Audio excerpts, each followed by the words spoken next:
Students हम calculate करेंगे empirical और मॉलिक्यूलर फार्मूला सेरोटोनिन, जो कि एक कंपाउंड है, जो कि यहाँ पे हमें जिसका मोलर मास गिवन है इसके लिए, ठीक है, यानी कि हम न्यूमेरिकल सॉल्व करने जा रहे हैं। एम्पिरिकल फार्मूला हमें पता है कि मॉलिक्यूलर फार्मूला क्या होता है। मॉलिक्यूलर फार्मूला तो एक नॉर्मल फार्मूला होता है ना, तो एम्पिरिकल फार्मूला उसी कंपाउंड का जब हम देखते हैं कि जो उसमें जो एटम्स मौजूद है ना हर एलिमेंट के, वो सिंपल जो उनकी होल नंबर रेशियो में जो मौजूद होते हैं ना, वो उसका जो फार्मूला होता है वो एम्पिरिकल फार्मूला होता है, ठीक है। अब यहाँ पर क्या करेंगे, देखें सेरोटोनिन का उन्होंने मोलर मास दिया हुआ है, लेकिन उन्होंने मॉलिक्यूलर फार्मूला नहीं दिया हुआ, क्योंकि वो डिमांड कर रहे हैं कि एम्पिरिकल और मॉलिक्यूलर फार्मूला आप खुद डिटर्मिन करें। इसके लिए उन्होंने क्या किया है, हमें डाटा दे दिया है, यानी कि 68.2% कार्बन, हाइड्रोजन की भी परसेंटेज दे दी है, ठीक है। इसी तरह हमें नाइट्रोजन की और ऑक्सीजन की भी परसेंटेजेस जो है वो गिवन है, यहाँ पर हमें उन्होंने दे दिए हैं। और हमसे क्या डिमांड कर रहे हैं, एम्पिरिकल और मॉलिक्यूलर फार्मूला सेरोटोनिन के लिए। तो हम यहाँ पर डिटर्मिन करेंगे। किस तरह से डिटरमिन करेंगे ये हम देख लेते हैं कि सबसे पहले हम एम्पिरिकल फार्मूला निकालेंगे। और किस तरह निकालेंगे कि जो एलिमेंट्स हैं ना, जो यहाँ पर गिवन है, कार्बन, हाइड्रोजन, नाइट्रोजन, ऑक्सीजन, इनके परसेंटेजेस से हम इनके ग्राम एटम्स निकालेंगे। और उसके लिए फार्मूला क्या होता है, हम उसका फार्मूला ले आते हैं। हम रिकॉल करेंगे कि हम ये पहले पढ़ चुके हैं कि परसेंटेज ऑफ एन एलिमेंट, किसी भी एलिमेंट की परसेंटेज जो एक कंपाउंड में मौजूद हो, उसको जब हम उसके एक्चुअल जो एटॉमिक मास होता है उससे हम क्या करते हैं, डिवाइड करते हैं, तो हमारे पास क्या आ जाते हैं, उसके नंबर ऑफ मोल्स आ जाते हैं उस एलिमेंट के। तो यहाँ पर हम बिल्कुल इसी तरीके से करेंगे, एक एक करके सारे एलिमेंट्स के लिए, यानी कि जो चारों एलिमेंट्स हैं इनके लिए फाइंड कर लेंगे। तो सबसे पहले हम किसका फाइंड करेंगे, हम ऐसे करते हैं, यहाँ पर लिखते हैं कार्बन, ठीक है, और इसके लिए फाइंड कर लेते हैं। इसके लिए किस तरह लिखेंगे, हम इस तरह से लिखेंगे, इसके नीचे हम लिखेंगे 68.2 डिवाइडेड बाय एटॉमिक मास क्या है कार्बन का, 12, तो 12 लिखा, इक्वल टू, इसको हम फिर कैलकुलेट कर लेंगे, ठीक है। उसके बाद फिर हम क्या लिखेंगे, हम हाइड्रोजन के लिए लिखेंगे। हाइड्रोजन के लिए भी बिल्कुल इसी तरीके से लिखेंगे, 6.86 डिवाइडेड बाय, हाइड्रोजन का एटॉमिक मास क्या होता है, 1.008, ठीक है। इसे डिवाइड किया और इक्वल्स का साइन डाल देते हैं, ये भी हम कैलकुलेट करते हैं अभी। और उसके बाद किसका है, उसके बाद है नाइट्रोजन। नाइट्रोजन के लिए लिखेंगे, यहाँ पर हम ले आए, लिखा हमने नाइट्रोजन, और उसके बाद इसकी परसेंटेज क्या है, 15.09, ठीक है, डिवाइडेड बाय क्या करेंगे, नाइट्रोजन का जो एटॉमिक मास होता है ये हमारे पास 14 होता है, ये 14 लिख दिया, ठीक है। और फिर जो लास्ट है वो हमारे पास ऑक्सीजन है, जो कि 9.08% है, वो हम यहाँ पर अब मेंशन करेंगे, ठीक है। यहाँ पर हम क्या लिखेंगे, ऑक्सीजन, और हम क्या लिखेंगे, 9.08% डिवाइडेड बाय ऑक्सीजन का एटॉमिक मास होता है 16 लिख दिया, ठीक है ना। अब ऐसे करते हैं, इन सब की जो ये हमारे पास यहाँ पर ग्राम एटम्स आते हैं ना, नंबर ऑफ मोल्स, यानी इक्वालिटी के बाद जो यहाँ पर वैल्यू आएगी वो इनके नंबर ऑफ मोल्स इस एलिमेंट के जो कि इस कंपाउंड में मौजूद हैं, या फिर हम कहते हैं कि इसके ग्राम एटम्स वो आ जाएंगे हमारे पास। तो ऐसा करते हैं, हम इनके आगे जो है वो इनके कैलकुलेट कर लेते हैं, ठीक है।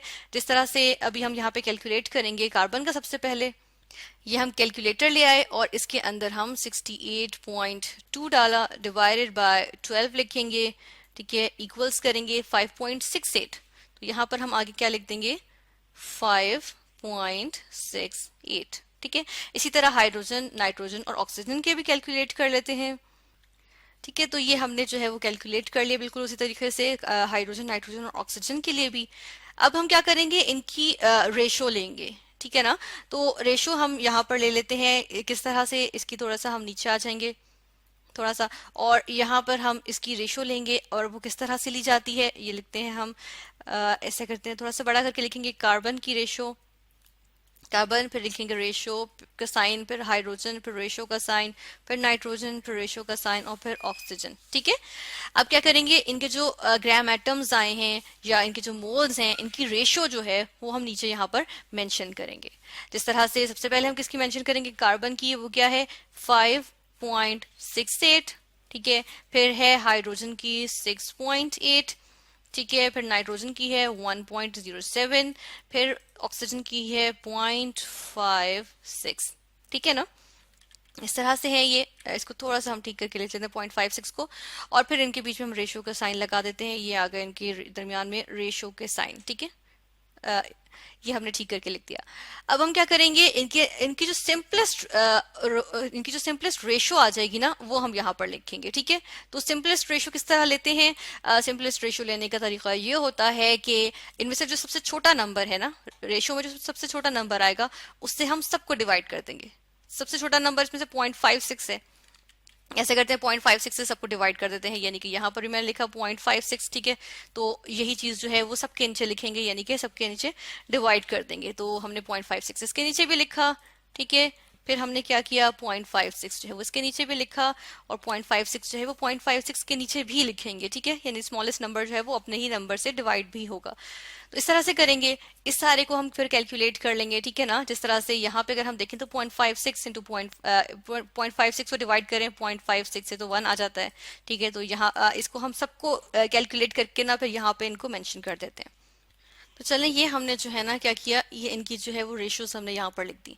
अब देखें, होल नंबर रेशो चाहिए होती है, इसलिए हम क्या करेंगे, यहाँ पर हम इन सब की किस तरह से वैल्यूज लिखेंगे। अब 10.1 है, इसको राउंड ऑफ करेंगे तो हमारे पास 10 ही बन जाएगी, ठीक है। रेशियो लेंगे 12.1 है तो ये 12 ही बन जाएगी, ठीक है। इसको हम इस तरह लिख देंगे, होल नंबर आ जाएगा 1.9 मतलब 2 आ जाएगा, ठीक है।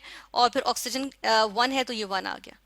अब देखिए, फर्दर सारे डिवाइड नहीं हो सकते, 1 से डिवाइड करें तो यही रेशियो हमारे पास जो है वो मेंटेन रहेगी, है ना। तो हम इसको ऐसे ही रहने देंगे, और हमारे पास यहाँ पर जो है वो एम्पिरिकल फॉर्मूला आ जाएगा, जो कि होगा क्या होगा, C10, ठीक है। फिर आगे H12, फिर नाइट्रोजन जो है वो क्या आ जाएंगे 2, और ऑक्सीजन आ गया, ठीक है।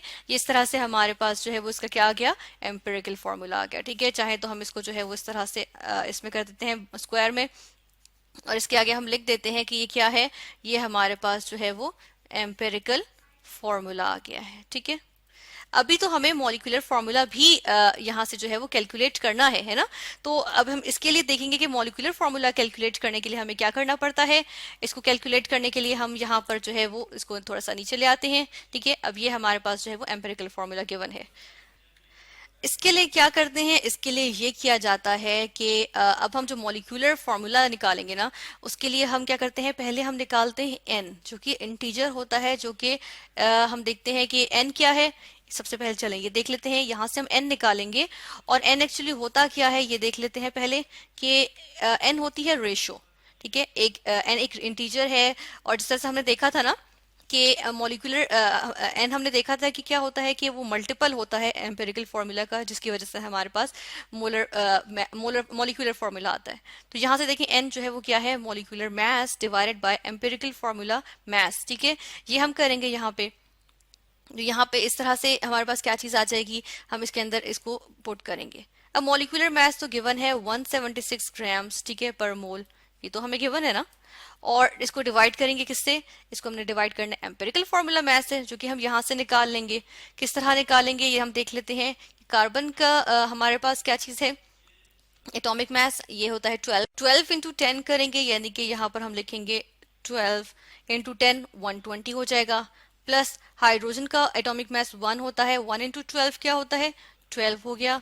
प्लस यहाँ पर क्या करेंगे, नाइट्रोजन का होता है 14 इंटू 2 28 होता है, 28 लिखा। प्लस ऑक्सीजन का कितना होता है, 16 होता है, यहाँ हमने 16 लिख दिया, ठीक है। तो अब हम ऐसा करते हैं कि इन सबको जो है वो ऐड कर लेते हैं, यहाँ पर हम ऐड कर लेंगे इन सबको, तो हमारे पास एम्पिरिकल फॉर्मूला मास आ जाएगा, ठीक है। किसका आ जाएगा, ये जो एम्पिरिकल फॉर्मूला है इसका। इसको सम अप किया तो हमारे पास आता है 176, ठीक है।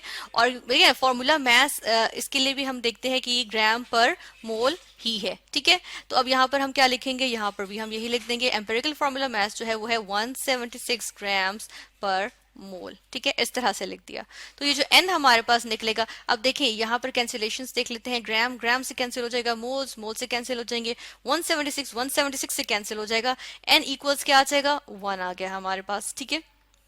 N1 आ गया। अब क्या है, अब यहाँ पर देखते हैं कि किस तरह से करते हैं आगे। ये जो एम्पिरिकल फॉर्मूला है, ठीक है, ये जो एम्पिरिकल फॉर्मूला है ना, इसी से हम जो है वो मॉलिक्यूलर फॉर्मूला निकालते हैं। और किस तरह से निकालेंगे कि ये देखें, हमारे पास यहाँ पर अब जो फॉर्मूला आ जाता है वो कुछ इस तरह होता है कि हम चले नीचे आ जाते हैं। यहाँ पर हम क्या लिखेंगे, हम लिखेंगे कि जो मॉलिक्यूलर फॉर्मूला होता है, मॉलिक्यूलर फॉर्मूला, ये हमारे पास फॉर्मूला होता है, ठीक है ना। अगर हम रिकॉल करें, जब हमने मॉलिक्यूलर फार्मूला की और एम्पिरिकल मॉलिक्यूलर फार्मूला डिटरमिन करने की बात की थी, किससे? एम्पिरिकल फार्मूला से। तो हमने ये वाला फार्मूला हमने पढ़ा था, तो ये एक्सप्रेशन होता है। तो इसमें हम ऐसे करेंगे, अब वैल्यूज जो है वो इनकॉर्पोरेट करेंगे, ठीक है। अब हमारे पास n जो है वो गिवन है 1 है। एम्पिरिकल फार्मूला क्या है? एम्पिरिकल फार्मूला हम ऊपर से देखेंगे, ये जो हमारे पास आया था C10H12N2O। तो हम ये यहाँ पर जो है वो डालेंगे C10, ठीक है, फिर आ गया H12 एंड देन N2O, ठीक है, और फिर ब्रैकेट क्लोज। अब देखिए 1 जो है ना, हर एलिमेंट के जो सबस्क्रिप्ट में मौजूद है ना, इनका नंबर, ठीक है, एटम्स का जो एटम्स के अमाउंट मौजूद है उससे जो है वो मल्टीप्लाई करेंगे। यानी कि 1 इंटू C10 करेंगे तो देखिए 1 से मल्टीप्लाई करके पूरी की पूरी चीज ऐसे ही आ जाएगी, ठीक है ना। ये चीज मेरे पास पूरी ऐसे ही आ जाएगी ना। तो क्या करेंगे, हम इसी को यहाँ से कॉपी करके दिखा देंगे कि देखिए यही चीज जो है वो वापस हमारे पास जो है वो इस तरह से आ गई, ठीक है। और ये हमारे पास क्या है, ये हमारे पास जो है वो मॉलिक्यूलर फार्मूला हमने निकाल लिया, क्योंकि हमारे पास फार्मूला होता है कि एन जो होता है वो मल्टीपल होता है, यानी कि उससे मल्टीप्लाई करते हैं एम्पिरिकल फार्मूला को, तो हमारे पास मॉलिक्यूलर फार्मूला आ जाता है। लेकिन एन क्योंकि 1 था, तो देखिए 1 से हम किसी भी चीज को मल्टीप्लाई करें तो वही चीज आ जाती है, तो वही चीज हमारे पास आ गई, ठीक है ना। यानी कि हम कह सकते हैं कि यहाँ पर जो हमारे पास हम कहते हैं कि जो मॉलिक्यूलर फार्मूला है वो क्या है, वो हमारे पास जो है वो ही है जो कि एम्पिरिकल फार्मूला है, ठीक है। तो इस तरह से हमने क्या डिटरमिन किया, हमने सेरोटोनिन का मॉलिक्यूलर फार्मूला डिटरमिन कर लिया जो कि C10H12N2O है, जब हमें पता है, ठीक है। और इसका एम्पिरिकल फार्मूला भी हमने डिटरमिन किया, जो कि ये दोनों चीजें रिक्वायर्ड थी हमारे न्यूमेरिकल में, जो कि हमने सेरोटोनिन के लिए कैलकुलेट किया।